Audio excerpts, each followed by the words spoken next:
Bienvenido, Johnny, ¿cómo está?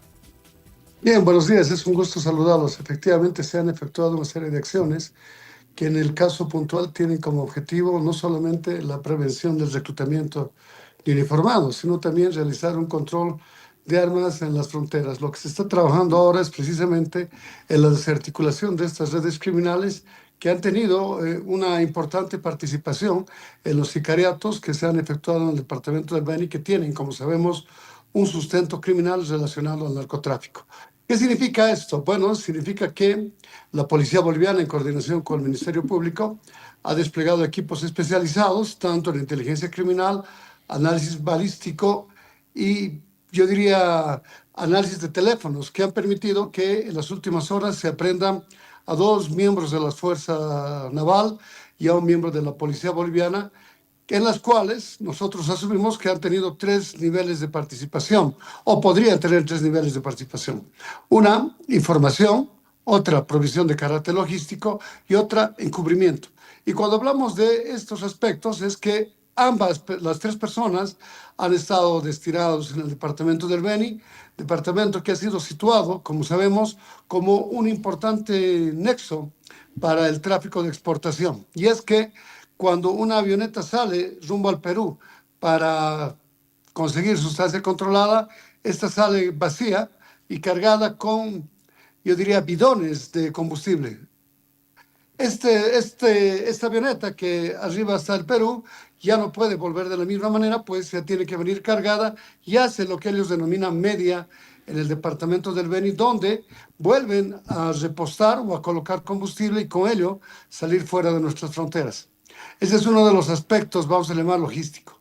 El segundo es el empleo de las fronteras terrestres y el empleo de, vamos a llamar, de los acueductos, por decirlo de alguna manera, es decir, nuestra hidrografía, que es utilizada precisamente para este tipo de actividades ilícitas. Esto se ha traducido a partir de nuestra investigación en la detectación de un asesinato que se efectúa hace un par de semanas en la zona de Santana de Yacuma. Asesinan a alguien que denominan el jefe, un individuo de apellido Dorado y que está relacionado a otra organización criminal. En esta actividad delictiva participan dos vehículos, uno blanco, una vagoneta blanca marca Jeep, y una camioneta desde la cual descienden los asesinos. Esta vagoneta de color blanca ha sido encontrada y han sido encontrados los individuos que han participado en este asesinato. A partir del estudio de estas relaciones se logró establecer que estos funcionarios habrían provisto de la logística necesaria para estos asesinatos. Me refiero a armamento y me refiero a munición. Ahora, ¿qué tipo de relación tal vez o tendrían algún vínculo, igual porque se estaba mencionando, ¿no? Que se está investigando también con Misael Nayar, estas personas las que usted está haciendo referencia en este momento, ¿tendrían tal vez algún vínculo? Bueno, lo que sí encontramos es que existe un nexo común. Primero, el narcotráfico.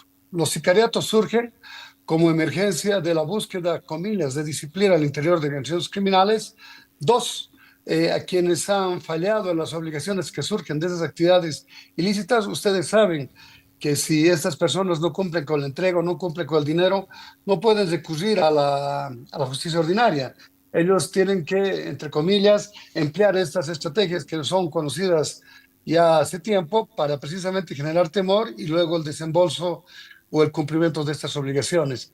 Y por último, es la generación de nuevas rutas o de nuevos clientes. Ahí existen las vinculaciones, pues los mensajes que han tenido los cuerpos de quienes han fallecido en estos asesinatos, precisamente brindan mensajes a otras organizaciones criminales con la intención de generar temor o de generar, entre comillas, un dominio territorial sobre esta área.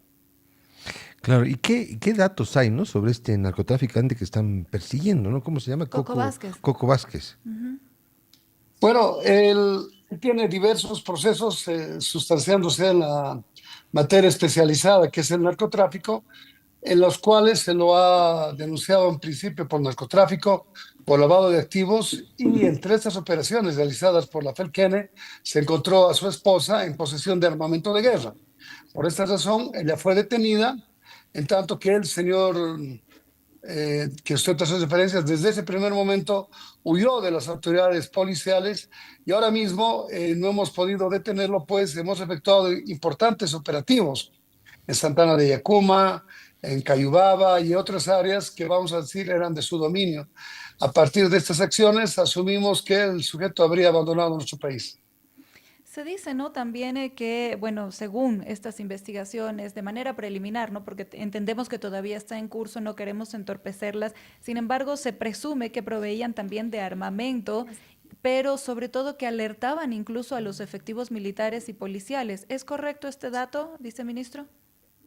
Bien, esas son las hipótesis que se están manejando, pues desde luego que el hecho de contar con un miembro reclutado, un miembro uniformado reclutado, tiene precisamente esas acciones, la penetración en instituciones encargadas del combate y por tanto la búsqueda de información y con esa información impedir que las acciones sean positivas. Son aspectos que ya se han estudiado desde el punto de vista de la criminología y otros indudablemente están relacionados a las vías de ingreso y abastecimiento de armamento, de munición, que es en todo caso los mensajes que se han efectuado y se han descubierto en estos dispositivos celulares.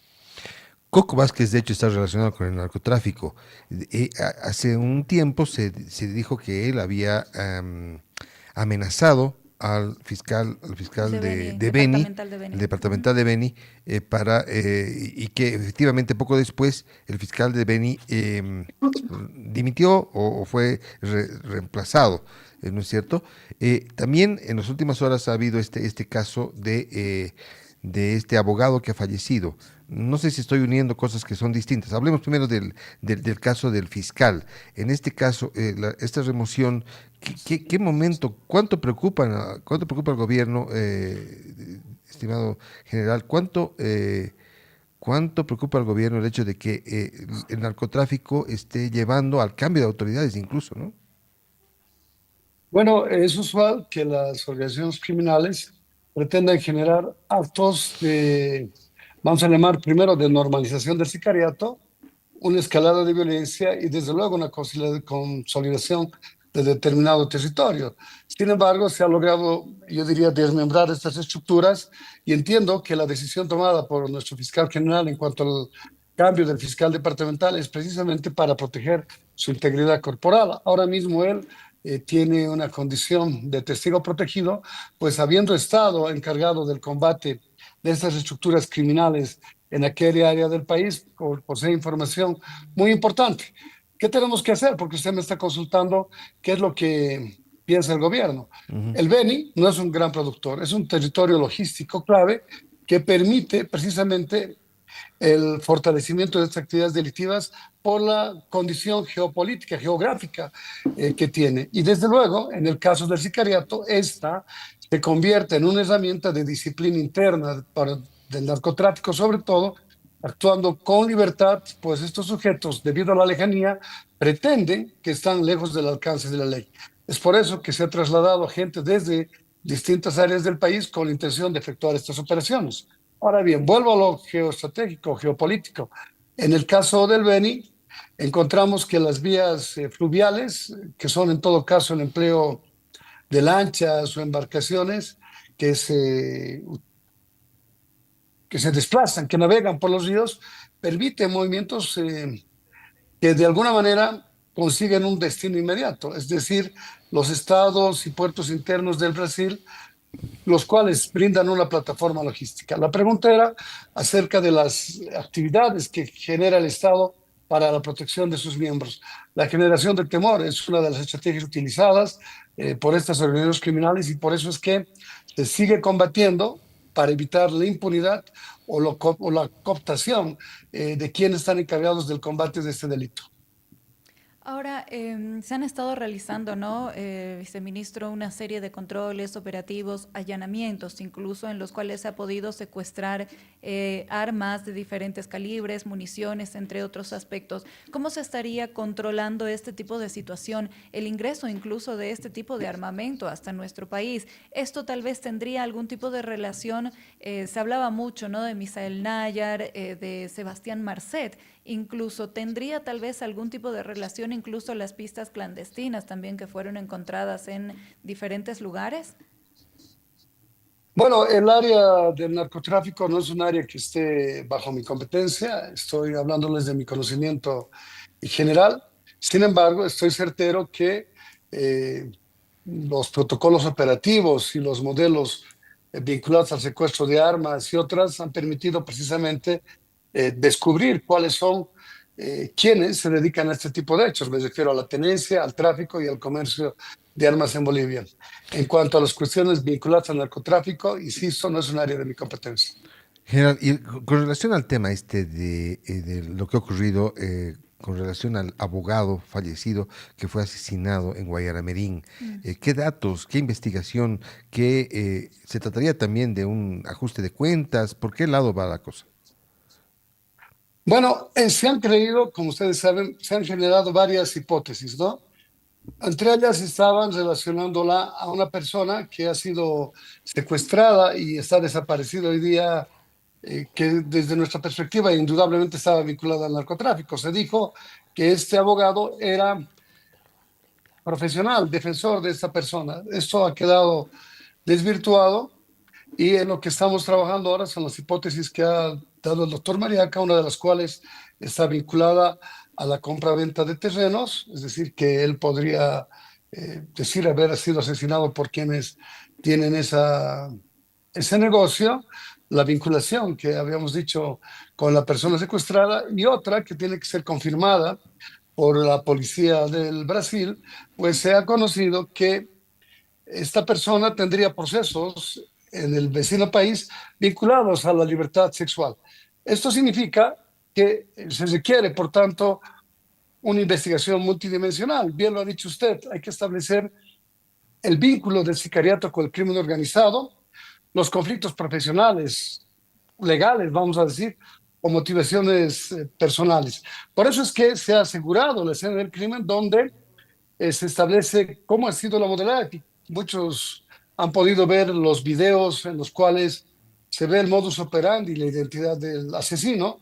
Por ello se está efectuando una investigación paralela, quiero decir, financiera, comunicacional, institucional, y controlar de esta manera la prueba. Se ha asegurado y se ha custodiado la escena del crimen, se ha identificado a los testigos, se los tiene que proteger, entre ellos la esposa, y se han recolectado evidencias físicas y digitales. El abogado es oriundo de Cotoca y allí ha sido trasladado su cuerpo después de haberse practicado las pruebas necesarias. No la autopsia, aunque se ha quedado claro que la causa de la muerte es precisamente por estos impactos de bala.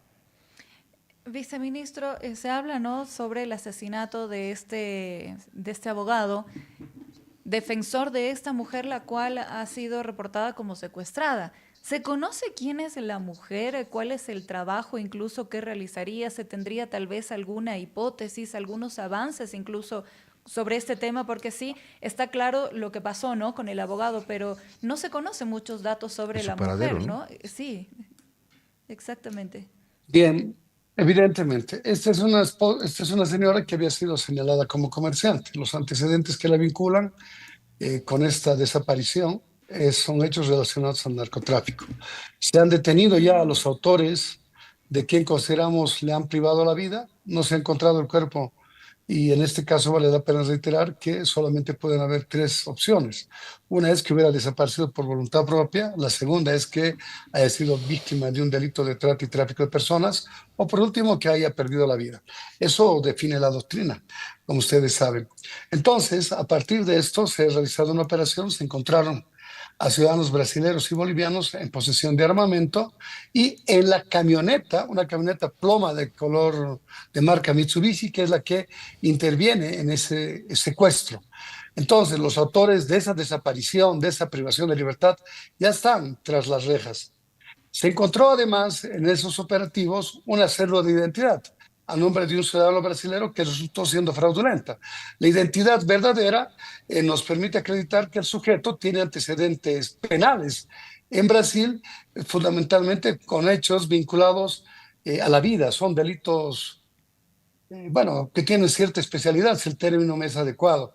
Es por esto que en este momento, si bien no se ha logrado establecer cuál es el paradero de esta persona, te puede presumir negativamente en cuanto a su circunstancia de vida. Es posible que Mm, ella haya perdido la vida producto de la especialidad que tienen quienes han actuado en la privación de su libertad. entiendo. Y se ha identificado en alguna medida al asesino del abogado, bueno, que son imágenes que han quedado ahí en las cámaras de seguridad, Terrible. ¿no?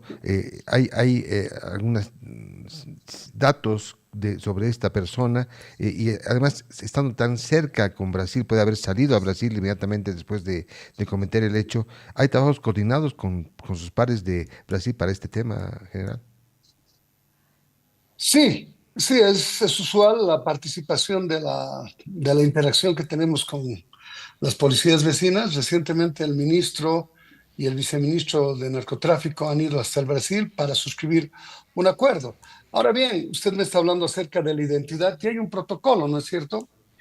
Eh, este video nos sirve como identificación primaria en la escena, lo que permite realizar un reconocimiento visual. Se trata de un hombre corpulento de aproximadamente 30 años de edad, de acuerdo a lo que dice la testigo, 1,65 de estatura, que se baja de una motocicleta blanca.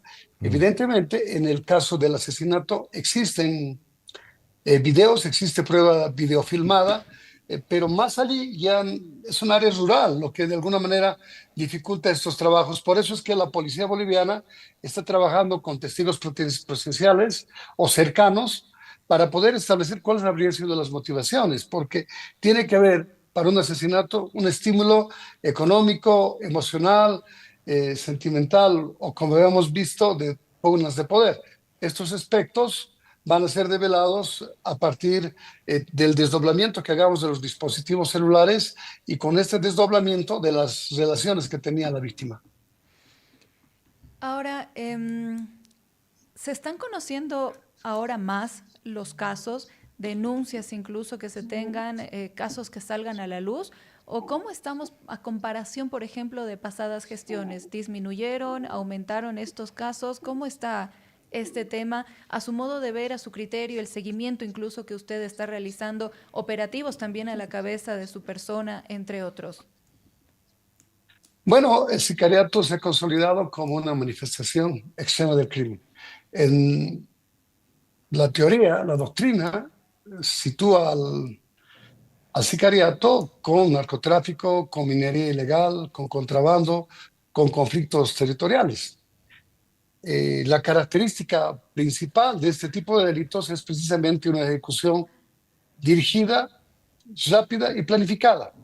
Insisto, los fines son control territorial, ajuste de cuentas o eliminación de opositores. ¿Por qué se dan este tipo de circunstancias?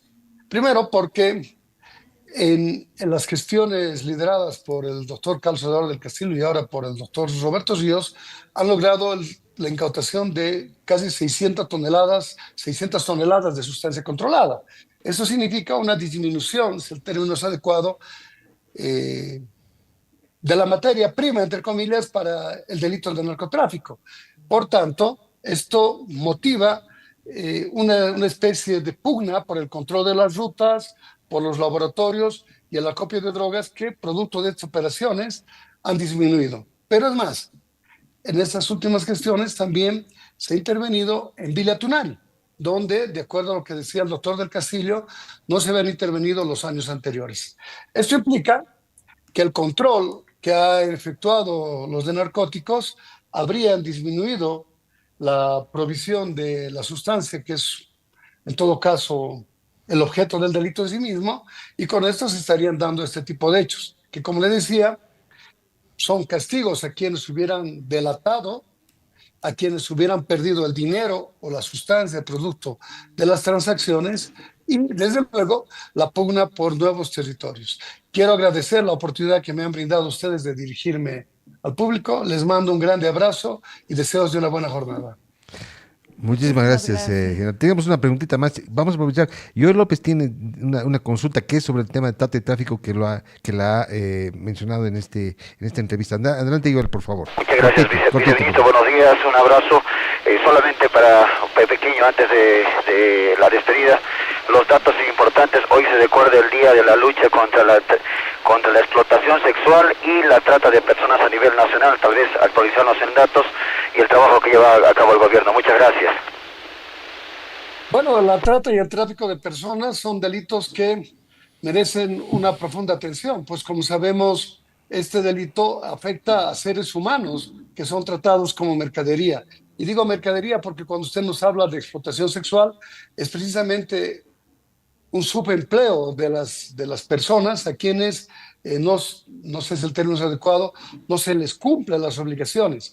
Ellas, quienes están siendo explotadas sexualmente, una vez que cobran por el servicio, les descuentan la luz, el mantenimiento del hospedaje, etcétera. Entonces, cuando usted me pregunta sobre el reclutamiento, el transporte,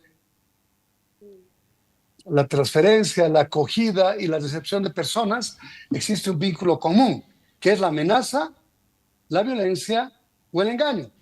Siempre existe un abuso de poder. Entonces, ¿cuál es el contexto boliviano? El contexto boliviano es que en nuestras vastas fronteras, especialmente Perú, Brasil y Paraguay, facilitan movimientos regulares de seres humanos y se han logrado establecer unas zonas de riesgo que están vinculadas fundamentalmente a la explotación minera ilegal y también al delito de narcotráfico. Me refiero fundamentalmente al departamento del Beni y las zonas mineras. Existe una vulnerabilidad social que a partir del engaño o las falsas promesas incentiva a que ciertas damas, fundamentalmente damas, se trasladen a estas áreas, provocando una migración interna que es aprovechada por estas organizaciones criminales. La modalidad más frecuente sigue siendo, como lo ha señalado bien usted, Tigor, la prostitución forzada. Le sigue la pornografía infantil y redes de turismo sexual. La explotación laboral también se ha estado dando últimamente, fundamentalmente en las áreas vinculadas a la minería ilegal. Entonces, ¿cuál es la situación? La situación es que se está combatiendo esto primero a partir de la concientización de la información, y agradezco esta pregunta porque indudablemente una persona informada es una víctima menos, y a partir de esto tenemos que entender que estas ofertas engañosas, la aplicación de perfiles falsos son las estrategias utilizadas por las organizaciones criminales para la captación de las víctimas. Y vale la pena reiterar algo, que lamentablemente nuestra legislación es una legislación atrasada por lo menos 25 años. 25 años porque ya el año 2000 en Budapest se firmó un acuerdo contra los delitos cibernéticos, entre los cuales aparecen el acoso laboral, el empleo de identidades falsas. Y aquí la principal estrategia utilizada por las organizaciones criminales es el empleo de perfiles falsos. Muchas personas se presentan como si fueran mujeres, convocan a otras y luego las secuestran o explotan sexualmente. Entonces, ¿qué significa esto? Significa un retraso en la legalidad, un retraso en el estudio de los factores de riesgo que, sumados a nuestras vastas fronteras, yo diría que permiten de alguna manera que ese delito exista en el país. Sí. Viceministro, muchísimas gracias. Muchísimas gracias, Que tenga buena viceministro. jornada. Ha sido un Hasta enorme luego. placer poder conversar con usted y claro que también nos dé actualización de cada uno de estos datos operativos, entre otros. Y lo estaremos convocando también en una próxima oportunidad. Que tenga un excelente día. Gracias. Gusto, hasta luego. Yo también. Mucho gusto. Una mañana con 22 minutos. Johnny